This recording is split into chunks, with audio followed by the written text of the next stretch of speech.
নমস্কার, শম্পা সিজিবিজিতে আপনাদের স্বাগত।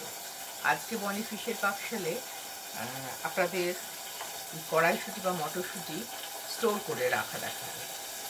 স্টোর করে আজকাল তো না রাখলেও চলে, যেহেতু সারা বছরই পাওয়া যায় মোটামুটি, কিন্তু তবুও একটা ভালো লাগে, একটা সাংসারিক ভাবনা বা একটা ভালো লাগে যে আমার বা আছে, যখন তখনই আমি বার করে নিয়ে ইউজ করতে পারবো, তখন যখন প্রয়োজন হবে একটু বার করে নিয়ে, এটা বরফের মতন হয়ে যায় ডিপ ফ্রিজে রাখা হয় বলে, একটু বের করে নিয়ে একটু গরম জলে দিয়ে নিলে একদম মনে হবে না যে স্টোর করা হয়েছে।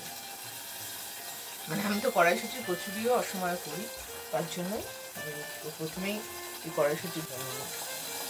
কড়াইশুঁটিগুলোকে দানা বের করে নিয়েছি। এবারে এখানে জলটা ফুটছে,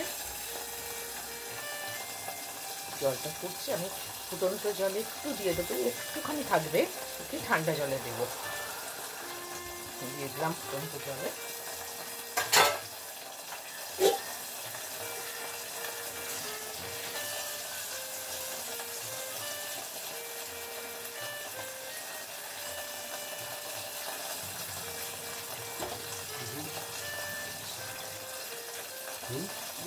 আমি রাখতে গিয়েছিলাম, সারা বাড়ি খুঁজেছি, পাইনি।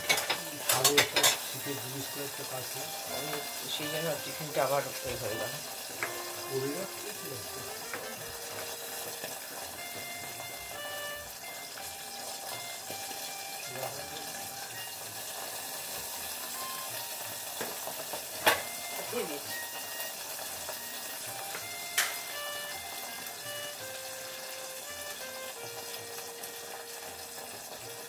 এবারে আমি এখান থেকে নিয়ে ঠান্ডা জলে দেবো। এবার এই গরম জল থেকে ছেঁকে ছেঁকে তুলে নেবো, নিয়ে ঠান্ডা জলে দেবো। এবার ঠান্ডা জল থেকে নিয়ে একটা কাগজের উপর শুকোবো।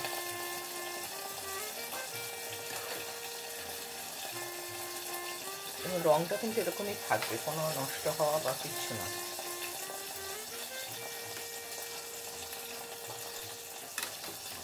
আমি কিন্তু নুন টুন কিচ্ছু দিইনি, এভাবেই ঠান্ডা জলের মধ্যে দিচ্ছি।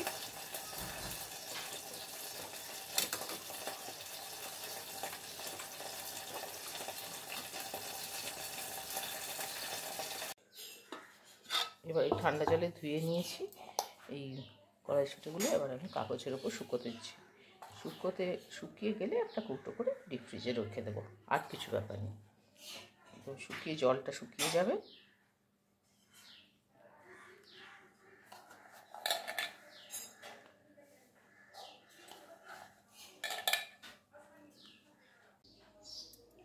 এই কৌটোর মধ্যে রাখলাম, এই কৌটোর মধ্যে রেখেছি এভাবে। এবার ডিপ ফ্রিজে এরমভাবে কৌটো করে রেখে দেবো।